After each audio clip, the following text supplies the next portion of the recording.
युद्धों का इतिहास उतना ही पुराना है जितना कि इंसानी सभ्यता का अस्तित्व, और इंसानों की बढ़ती महत्वाकांक्षा अलग अलग रूप बदलकर युद्ध में बदलती रही। कभी इंसान धरती के लिए लड़े तो कभी धन के लिए, सम्मान और स्वाभिमान के लिए लड़े। और युद्धों की कहानियों में से हमारा इतिहास इस तरह से लगातार भरा पड़ा है, और इन युद्धों ने हमारी दुनिया को हर बार बदला है, हर बार प्रभावित किया है। ये सब आज हम आपको इसलिए भी बता रहे हैं क्योंकि आज रूस और यूक्रेन के बीच जारी युद्ध का आधा वर्ष पूरा हो चुका है। आज से ठीक 6 महीने पहले 24 फरवरी को रूस ने यूक्रेन पर हमला कर दिया था, और उस वक्त अमेरिकी सेना के joint chief of staff mark मिली ने दावा किया था कि रूस सिर्फ 72 घंटों में ही कीव पर कब्जा कर लेगा और यूक्रेन का खात्मा हो जाएगा। लेकिन वो गलत थे। आज करीब 4,500 घंटे बीतने के बाद भी ये युद्ध जारी है और रूस यूक्रेन का 20% हिस्सा ही जीत पाया है। यूक्रेन के लोग अपना इंडिपेंडेंस डे मना रहे हैं और राजधानी कीव पर उनका झंडा आज भी लहरा रहा है। और इसी मौके पर यूक्रेन का हौसला बढ़ाने के लिए यूके के प्रधानमंत्री बोरिस जॉनसन भी अचानक कीव पहुंच गए। उन्होंने यूक्रेन को करीब 500 करोड़ रुपए की आर्थिक मदद के साथ युद्ध के साजो सामान देने का भी ऐलान किया। इस युद्ध ने दो देशों के अर्थशास्त्र और उनकी नीति को ही नहीं, लोगों की जीवन शैली को भी बदल दिया है। और करीब 2000 किलोमीटर तक फैले मोर्चे पर तोप गरज रही है तो कुछ किलोमीटर दूर कीव में संगीत की धुनें भी गूंज रही हैं। टैंकों के बीच से गुजरते हुए सड़क पार करना या मॉर्निंग वॉक पर जाना उनके सामान्य जीवन काल का अब हिस्सा बन चुका है। दरअसल इस युद्ध ने एक नए विचार को जन्म दिया है, और ये विचार है न्यू नॉर्मैलिटी, यानी सब कुछ नॉर्मल है। न्यू नॉर्मल को आप इसे समझ सकते हैं, न्यू नॉर्मल के तौर पर इसकी पहचान हो सकती है, यानी युद्ध के साथ जीने की आदत को डाल लेना। आज भले ही वहाँ के लोगों ने इस न्यू नॉर्मल स्थिति को स्वीकार कर लिया हो, लेकिन इससे युद्ध की विभीषिका कम नहीं हो जाती। इस युद्ध ने बेतहाशा बर्बादी और मानवीय आपदा को जन्म दिया है। अलग अलग रिपोर्ट्स के अनुसार इस जंग में यूक्रेन को करीब 48 लाख करोड़ रुपए का नुकसान हुआ है, और यूक्रेन के मुताबिक जंग में उसकी 38,000 रिहायशी इमारतें और 1900 एजुकेशनल इंस्टीट्यूट्स बर्बाद हो गए। इसके अलावा 50 से ज़्यादा रेलवे ब्रिज, 500 से ज़्यादा फैक्ट्रियां, 500 अस्पताल और 9,000 सैनिक इस युद्ध की भेंट चढ़ चुके हैं। इस युद्ध में रूस को भी अब तक करीब 24 लाख करोड़ रुपए से ज्यादा का नुकसान हो गया है, ऐसा अनुमान लगाया जा रहा है। अमेरिका के मुताबिक इस युद्ध में रूस के करीब 75,000 सैनिक मारे जा चुके हैं, जबकि यूक्रेन ने रूस के 43,000 सैनिकों को मार गिराने का दावा किया है। और अगर इन आंकड़ों की माने तो सोवियत संघ ने 1 दशक तक चले अफगानिस्तान युद्ध में जितने सैनिकों को गंवाया था, उससे कहीं ज्यादा रूसी सैनिक यूक्रेन युद्ध में केवल 6 महीने में ही मारे गए। लेकिन इस युद्ध का सबसे ज्यादा खामियाजा अगर किसी ने भुगता है तो वो है आम लोग, वो लोग जिनका इस युद्ध से कोई लेना देना नहीं था, जो हमारी और आपकी तरह दफ्तर जाते थे, खेतों पर काम करते थे और अपने परिवार के साथ समय बिताते थे। संयुक्त राष्ट्र के अनुमान के मुताबिक 24 फरवरी को रूस के हमले के बाद से 5,587 यूक्रेनी नागरिक मारे जा चुके हैं, जबकि 1 करोड़ से ज़्यादा लोग रिफ्यूजी बन चुके हैं और वो जिंदा रहने के लिए दूसरे देशों में अब भटक रहे हैं। इन शरणार्थियों में भी ज़्यादातर महिलाएं और बच्चे हैं, क्योंकि 18 से 60 वर्ष की उम्र के यूक्रेनी नागरिक युद्ध लड़ने के लिए देश में ही रह गए। आज अगर आप सोच रहे हैं कि आपको या फिर आपके देश के करीब 4,500 किलोमीटर दूर लड़े जा रहे युद्ध से आपका नाता क्या है, तो आप गलत हैं। इस युद्ध ने आपकी जिंदगी को भी प्रभावित किया है, और इस बदलाव को आप इन 3 पॉइंट से आसानी से समझ सकते हैं। पहला पॉइंट है ऊर्जा संकट।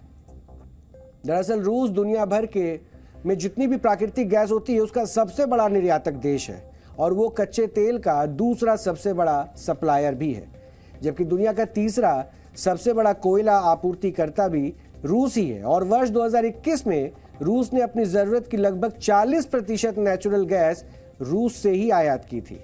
लेकिन युद्ध शुरू होने के बाद से इनकी सप्लाई पर बहुत बुरा असर पड़ा है, और इसका सीधा नुकसान भारत जैसे देश आज भी उठा रहे हैं। दूसरा पॉइंट है खाद्य संकट, और इस युद्ध की वजह से आज पूरी दुनिया पर अब तक के सबसे बड़े खाद्य संकट का खतरा पैदा हो गया है। रूस और यूक्रेन गेहूं और खाने के तेल के सबसे बड़े सप्लायर हैं और पूरी दुनिया के कुल गेहूं निर्यात में 30% हिस्सा अकेले इन देशों का ही है। यही नहीं, पूरी दुनिया में 29% जौ, 15% मक्का और 75% खाने के तेल की सप्लाई भी यही देश करते हैं। और इसलिए आज दुनिया के कई देश इस युद्ध की वजह से फूड इनसिक्योरिटी का सामना कर रहे हैं। और तीसरा पॉइंट है महंगाई। कोरोना की वजह से ग्लोबल इकोनॉमी पहले से ही दबाव में थी, लेकिन इस युद्ध ने उसे और नुकसान पहुंचाया है। एक अनुमान के मुताबिक युद्ध की वजह से वर्ष 2022 में ग्लोबल इन्फ्लेशन रेट के लगभग 2.7% तक बढ़ने की आशंका है। और भारत में भी महंगाई तेजी से बढ़ी है, जबकि श्रीलंका जैसे देश में तो ये दर बढ़कर लगभग 54.6% तक पहुंच चुकी है। और श्रीलंका की मौजूदा स्थिति के लिए ये कहीं ना कहीं युद्ध भी बहुत बड़ा जिम्मेदार फैक्टर है। आज भी ये युद्ध जारी है और कोई नहीं जानता कि इसका अंजाम क्या होने वाला है और ये कब खत्म होगा। और अब हम आपको इन 6 महीनों के तस्वीरों के जरिए दिखाने की कोशिश करेंगे और समझाने की कोशिश करेंगे कि इस युद्ध से किसको क्या मिला और किसने क्या खो दिया।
हमारी शर्तें बिल्कुल स्पष्ट हैं। अगर आप चाहते हैं कि आपके सैनिकों को मरता हुआ नहीं देखना चाहते, अगर आप अपनी माँओं को रोता नहीं देखना चाहते, तो आप अभी इसी वक्त यूक्रेन से निकल जाइए।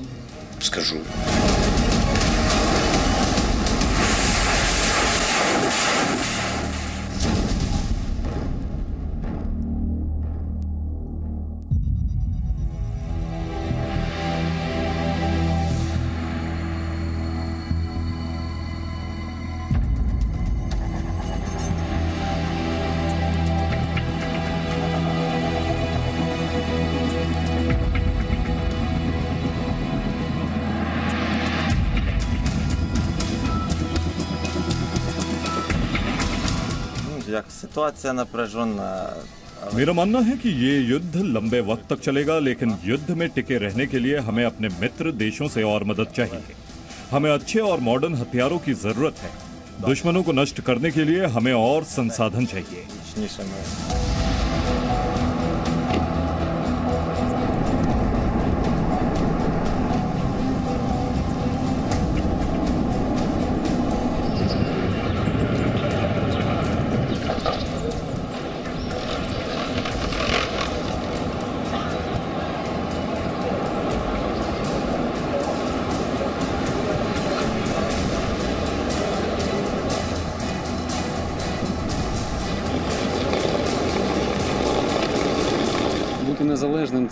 जिम के मेरे सभी दोस्त मोर्चे पर हैं, इसलिए मैं थक नहीं सकता।